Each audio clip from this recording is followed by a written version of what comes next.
Hello everyone, this is Rig. Welcome to another episode of the Mauryan Empire, and today we are going to discuss about Mauryan administration. We have discussed about the sources of Mauryan Empire, and after that we have discussed the important rulers. So today we will shift our focus to the functioning of the Mauryan Empire, and that requires a proper discussion on the administration of the greatest empire in ancient India. So, without doing any delay, let's get into details. Introduction to Mauryan administration. Here we will go through an introduction to the functioning of a Mauryan state. The foundational strength was that Chandragupta Maurya established a robust administrative framework which was further refined by Ashok and other successors. So, the foundation of the administrative strength was done by Chandragupta Maurya, who was the first emperor in ancient India, and on that same framework it was further refined by Ashok and other successors like Bindusar. Inscriptions of Ashok, Arthashastra of Kautilya, and accounts by Greek writers like Megasthenes provide comprehensive insights into the Mauryan administration. If you want to know details about all these sources, I have made separate videos on the beginning of this playlist, so please go through it. The predominant form of governance was centralized monarchy, with the king at the top overseeing an elaborate administrative system. So, every power resided within the king as the top governing entity in the Mauryan state. The empire was divided into several provinces and local units, each managed by appointed officials. So, further, the great state was divided into many smaller entities like provinces and local units, and each of them were managed by appointed officials. Most of the appointed officials was from noble family background or royal family background. In innovative policies, Ashoka's reign marked the liberalization in administration, though maintaining the core structure set by Chandragupta. So, Ashok marked the liberalization in administration, means there was more openness within the administrative structure, and the core structure was set by Chandragupta Maurya, who was the founder of Mauryan. Now, there were many republics at the time of Mauryan Empire. Many republics existed before the conquest and were integrated into empire as administrative units.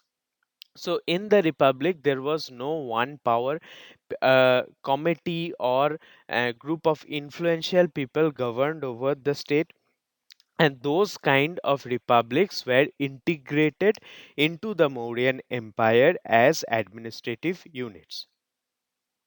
In the local governance, these republics had certain autonomies but functioned under the central oversight of Mauryan appointed governors. So it is not that the Mauryan Empire controlled every aspect of the republics. They had some autonomies in some aspect of governance, but overall they were under the oversight of Mauryan appointed governors.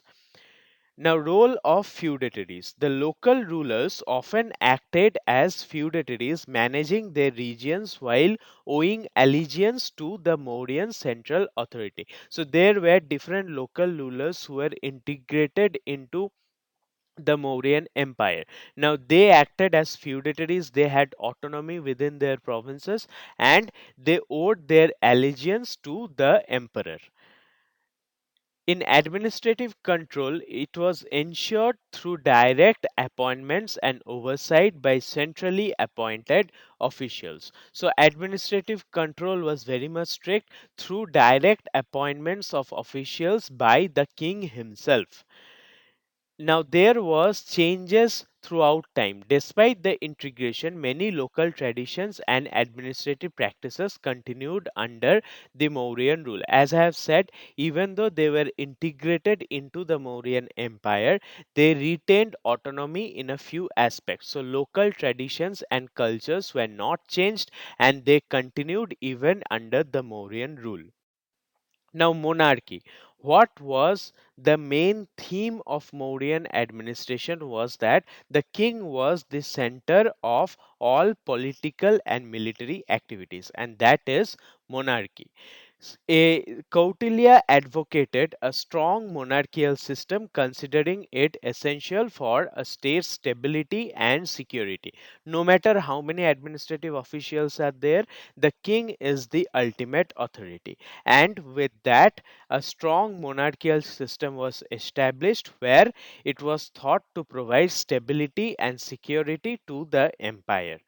Now, role of the king. The king was seen as the embodiment of state's authority, with every aspect of governance hinging hinging on his wisdom and decisions. So every aspects of governance was depended on how the king was and what kind of authority he projected, and whole of governance, every aspect of governance was hanging on his wisdom and decisions.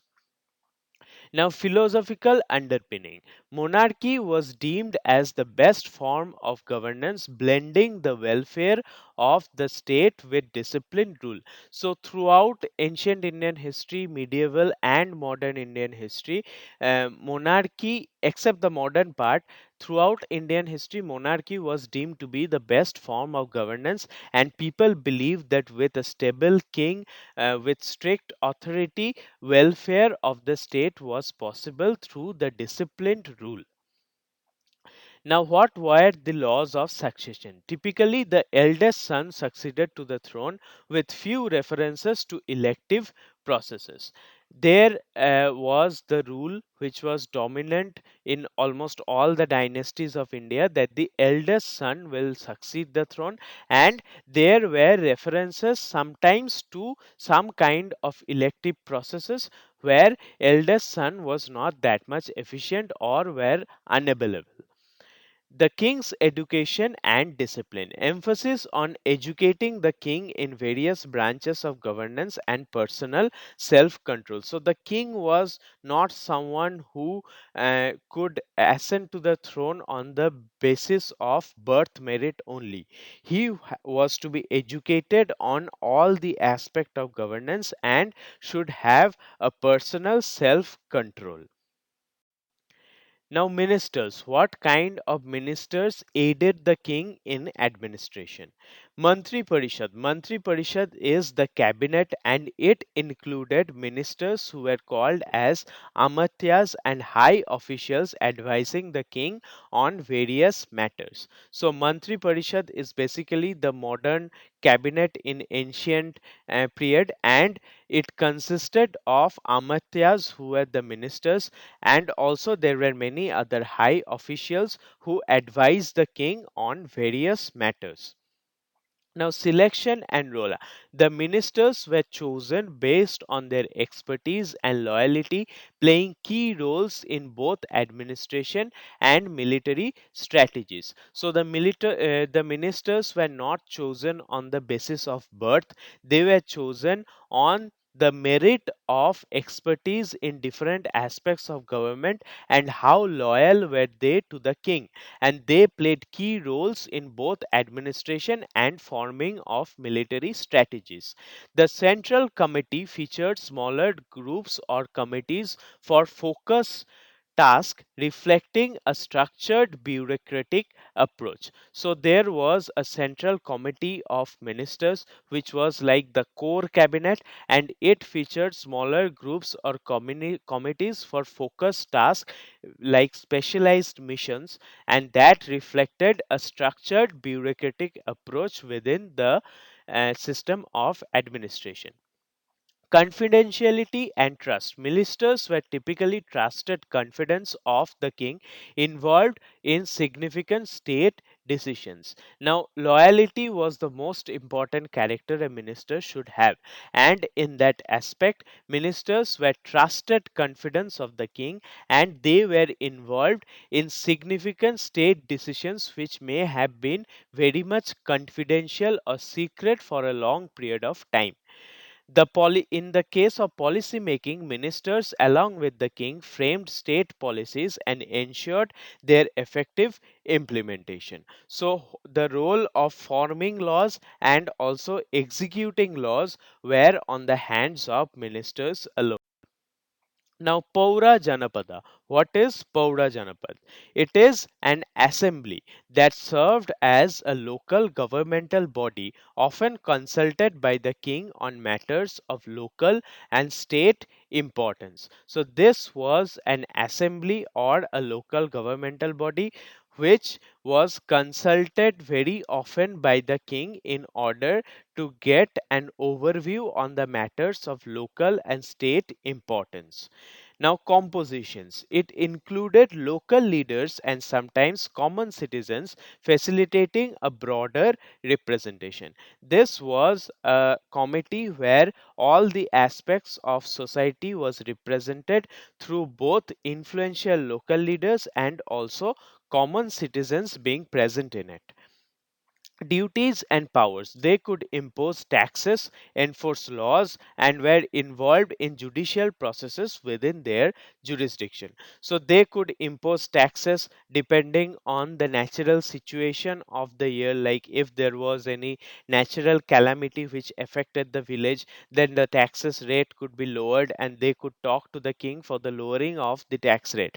And like that, they could enforce taxes, they could enforce laws and were also involved in making judgments regarding the decisions within their own jurisdictions.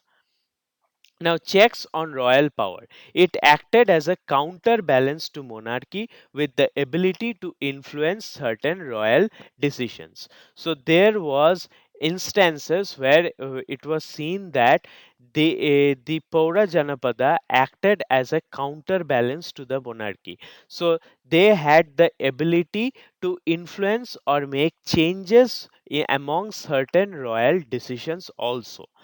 Now, community engagement engaged in social work and public welfare activities, enhancing local governance. So, they were not only a group of people discussing important matters and passing judgments, they were also engaged in many kinds of social work and welfare activities.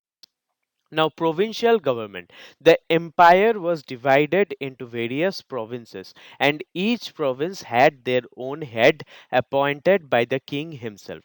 How did the provincial governance function?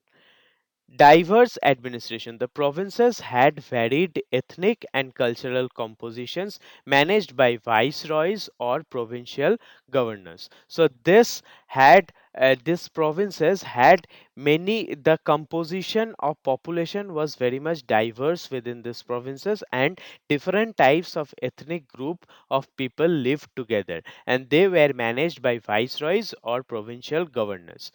The role of viceroy was that he was appointed by the king and had considerable autonomy but required to follow central policies. So there was a central policy beyond which the government was not allowed to decide, but they had a considerable amount of autonomy within their own jurisdiction because they were appointed by the king and they were representatives of king on that particular province. Provincial councils. Each province had a council advising the viceroy, similar to the Mantri Parishad. So, just like the Mantri Parishad acted as a cabinet to the king, here also there were provincial councils who were a group of people who advised the provincial head. Provincial administration often incorporated local customs and traditions to ensure effective governance. So in each and every provinces there were different types of local culture and traditions to be followed. The provincial administration often incorporated those local features within their own governance to ensure that people live happily within the Mauryan rule. The administrative units were such that provinces were further divided into smaller units for more localized management. And what were those smaller units? They were the district administration. So the entire Mauryan state was divided into provinces, and provinces were further divided into districts. The officials involved were managed by the Sthaniyas and Gopas. So Sthaniyas and Gopas were the officials who managed the district administration. They were overseeing the villages within their districts. So how many villages are there within the district? And if something wrong happens, if something needs to be done, they will inform it to the provincial governor. And the officials were mainly Sthaniyas and Gopas. They were responsible for collecting taxes, maintaining law and order, and managing local resources. So, they were the people who went door to door and collected taxes. They also maintained law and order up to a some extent, but the main law and order was managed by the provincial governor, and also they were involved in managing local resources. Among the judicial functions, the district officials also had judicial duties dealing with minor disputes and crimes. So, for each and every petty crimes or thefts, they did not go to the provincial governor, they went to the district officials and they could pass judgments which dealt with minor disputes or crimes.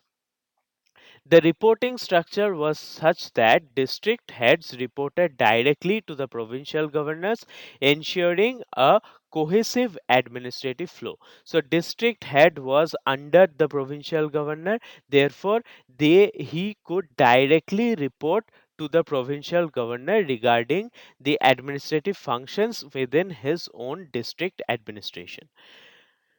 They focused on addressing the local needs and implementing development projects tailored to district specific requirements. So there were a few requirements specific to a few districts only, and those requirements were conveyed, they were told to the provincial governors by the village heads who were the Sthaniyas and the Gopas, and thus there was a hierarchical system of administrative structure within the Mauryan Empire. Now, after the district administration comes the village administration. So, there was the empire, provinces, district, then village. The village head was typically an elected position. The village head managed local governance in collaboration with district officials. This is very significant to know that the village head during the Mauryan times were elected. So there was a function of democratic system in the lower level of the governance. It is not that India did not know democracy at all. From the Mauryan time itself, we get evidences where the village head was elected, and the whole village was managed by the local governance in collaboration with the district administration. Now, what were the duties of the village officials? Key officials included the Gramika, who was responsible for overseeing daily operations, maintaining law and order, and collecting taxes. So, Gramika was the key official, and his function was to oversee daily operations, maintaining law and order, and to collect taxes. Resource allocation was management of communal resources like water, grazing lands, and public granaries to ensure sustainable village life. So there was focus on the sustainable resource management, and that we can know from the way village administration during the Mauryan times managed water, grazing lands, and public granaries. Community participation was very much significant, where villagers were encouraged to participate in local governance through meetings and assemblies, enhancing transparency and involvement. So, there were numerous meetings and local assemblies conducted, and all the villagers were encouraged to participate in it so that through discussions they could enhance transparency and all could be involved in the governmental structure. Now, how was the municipal administration? Municipal administration mainly focused on the urban centers. It was very much detailed structure. The administrative of Patliputra, as described by Megasthenes, included 30 members divided into 6 committees overseeing different urban aspects like trade, security, and sanitation. So there were 30 members who were further divided into 6 committees. That means each committee had about 5 members and they oversee different aspects of urban culture like trade, security, sanitation, etc. The functions of committees was that each board specialized in areas such as trade, public order, water supply, and record keeping. So there was committee who undertook different kinds of responsibilities based on their specialization, and those specialization areas were on the fields of trade, public order, water supply, record keeping, security, sanitation, etc. They regulated weights and measures, managed public facilities, and ensured the quality of goods in market. So they regulated the weights and measures. Weights and measures are the units on which trading was conducted. So all the weights and measures should be perfect, and it was the duty of the municipal administration to take regular care of it. And they also manage public facilities like roads, ponds, water resources, etc., so that in the market good quality goods always are in supply. They were also responsible for infrastructure management, like maintaining the city infrastructure, including roads, bridges, and public buildings. So they could manage the city infrastructure also, and the proper functioning of roads, bridges, and public buildings were managed by them. Urban planning and sanitation. They were tasked with keeping the city clean and well planned, reflecting on early form of urban management. So we see the rise of urbanization from 6th century BC in North Indian subcontinent, and from the time of Mauryan Empire we get proper details about how the urban centers were administered. Now, bureaucracy at the center. How was the role of bureaucracy in the center? Who were the officials and what were their functions? There was a central coordination which was led by high ranking officials such as Mantri, who is the chief minister, overseeing various departments like treasury and ministry. So, Mantri actually acted like the right hand of a king who was very high ranking official, and he was the overseer of various departments like treasury and military. Key figures within the bureaucracy were Amatyas and Mahamatras, who specialized in specific domains such as trade, agriculture, and justice. So these were influential ministers who had specialized areas of work, and those specialized areas were mainly trade, agriculture, justice, military, etc. Administrative divisions. Was the administrative division within the bureaucracy? Departments included treasury, war, justice, agriculture, each headed by a specialized minister.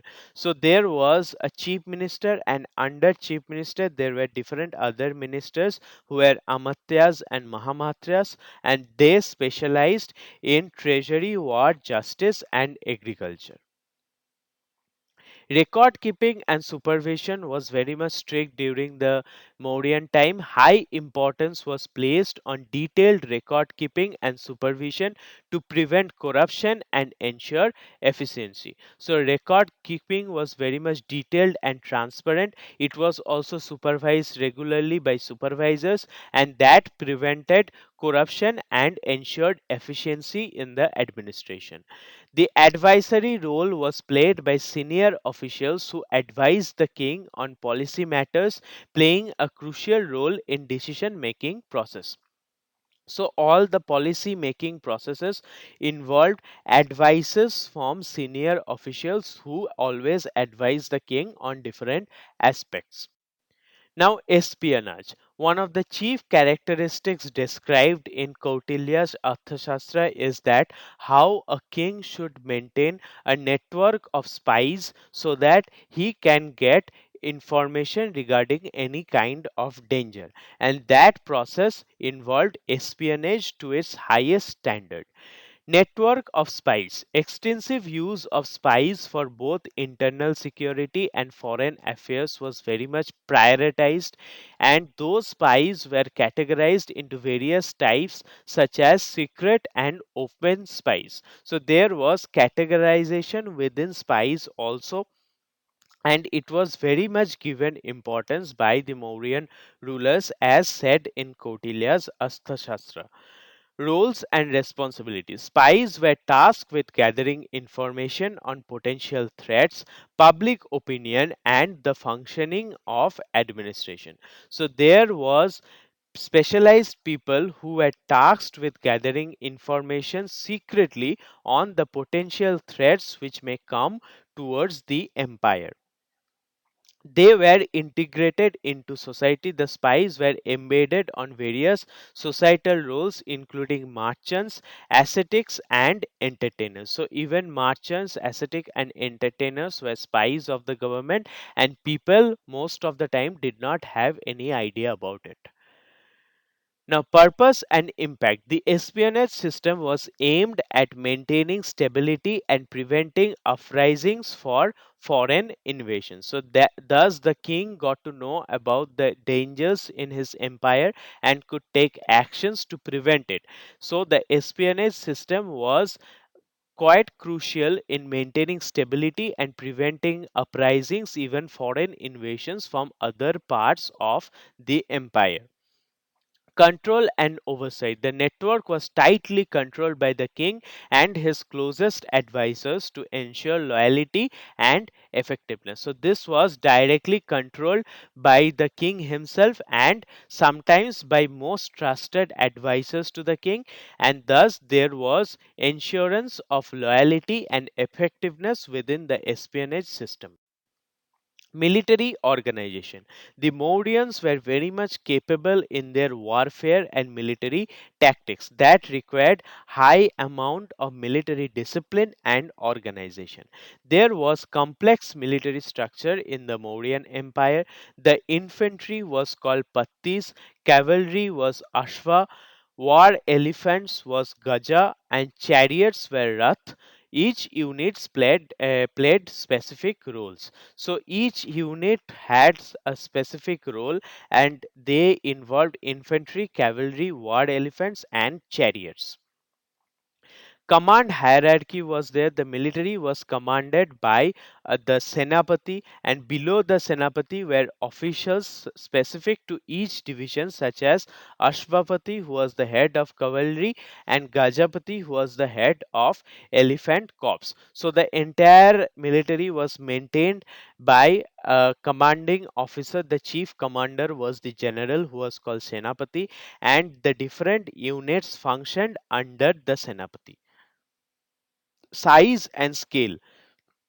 Historical records suggest that Chandragupta Maurya maintained a standing army of 6 lakh infantry, 30,000 cavalry, 9,000 war elephants, and 8,000 chariots, highlighting the vast scale of Mauryan military. So, this was the largest military organization in the Indian subcontinent, or maybe in the world at that point of time, because after the death of Alexander, his most prominent general Seleucus Nicator was defeated by Chandragupta Maurya in a major battle.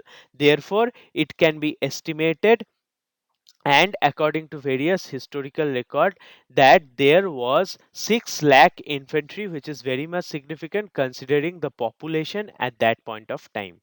Training and discipline. The soldiers underwent rigorous training regimes focusing on physical fitness, weapon handling, and tactical maneuvers. Discipline was strictly enforced, guided by military manuals like the Arthashastra. So, there were military manuals which were to be followed very strictly under supervision, so that there is proper training within the army and the army functioned as a disciplinary capable unit. Logistical support was also given to the army. There were people who maintained supply chains for food, weapons, and other military equipment. Special units like medical care and food supply, vital for maintaining the army's long-term efficiency, were also incorporated within the military organization. Thus, we come to know that the Mauryan Empire had a very capable and organized military system, which was the greatest army at that point of time in the world. Finance. How did they use to fund their economy, and what kind of economical processes were there in the Mauryan Empire? Revenue system. The primary income source was land tax, and it was supplemented by taxes on trade crafts and specific duties on forest products and mining. So land tax was the primary income for the Mauryan government, and it was supplemented by different other taxes like trade crafts and specific duties, and even there was taxes on forest products and mining. Economic policies emphasized on economic stability and growth through regulated market practices and protection of state resources. So there was proper emphasis on the economic stability and growth of the Mauryan Empire. Fiscal responsibility was that stringent measures to prevent embezzlement and ensure the integrity of financial management. So there was methods implemented to control the corruption and project transparency in financial management systems.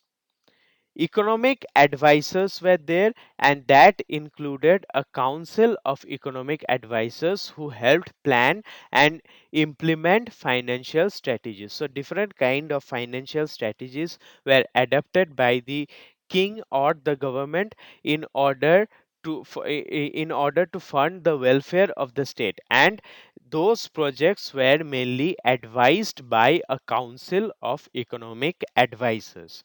Trade and commerce were boosted by infrastructure projects that facilitated trade, such as roads and ports, contributing to economic prosperity. So, there were many roads and ports built that enhanced the economic prosperity of the empire.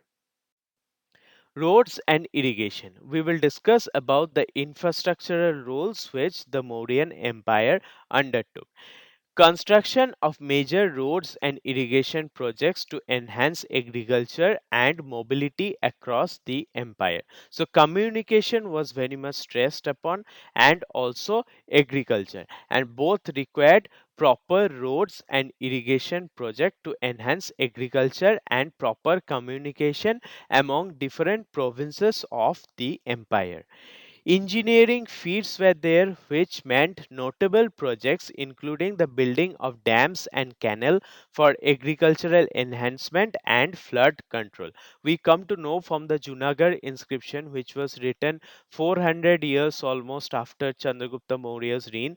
We come to know about the Junagadh inscription, where it is written that Chandragupta Maurya started constructing of a dam in two rivers called Suvarna Sitika and Palisini in the state of Junagadh. So that was how notable engineering feats were taken by the government to promote welfare among the people. Road network meant extensive road facilitated the movement of troops and goods, boosting internal trade and administrative efficiency. So proper roads boosted communication and also internal trade and administrative efficiency. Irrigation systems were there. Large scale irrigation systems were developed to increase agricultural output, supporting population growth and urbanization. So there was surplus agricultural production, and that could only have been possible with proper irrigation facilities, and thus a large population was supported and urbanization was there because of surplus agricultural production. Maintenance and care was there. Regular maintenance of roads and irrigation systems was mandated to ensure long-term sustainability. So that this infrastructure keep on functioning properly, there were people who were given the responsibility for regular maintenance and care. Public health and sanitation. How was public health and what were the methods of sanitation adopted by the empire? Healthcare facilities involved hospitals being built and maintained to provide care not just for humans but also for animals, showcasing the advanced public health management. So during the Mauryan times, there was not only hospital for humans but also for animals, and thus we get to know the humane aspect of the Mauryan Empire, showcasing advanced public health management system. There was sanitation officers. Specific officials were tasked with overseeing sanitation efforts, ensuring streets and public spaces were clean. So there were people who ensured that proper hygiene and cleanliness are maintained by the citizens. Health regulations were there for like public baths and drainage systems were regulated to prevent disease, reflecting advanced urban health management. So public structures were maintained in order to prevent disease from spreading. The state played approachive role during the state played a proactive role during epidemics, organizing relief and healthcare measures to mitigate impact. So, during the epidemics, which means a disease being spread uncontrollably, the state took care for and played a proactive role which prevented the migration of disease deep into the empire, into the provinces. Now, how was the judicial administration? Legal framework. The Mauryan legal system was organized with recognized courts, including local village courts, up to royal courts at the capital. So, there was a hierarchy in the judicial framework.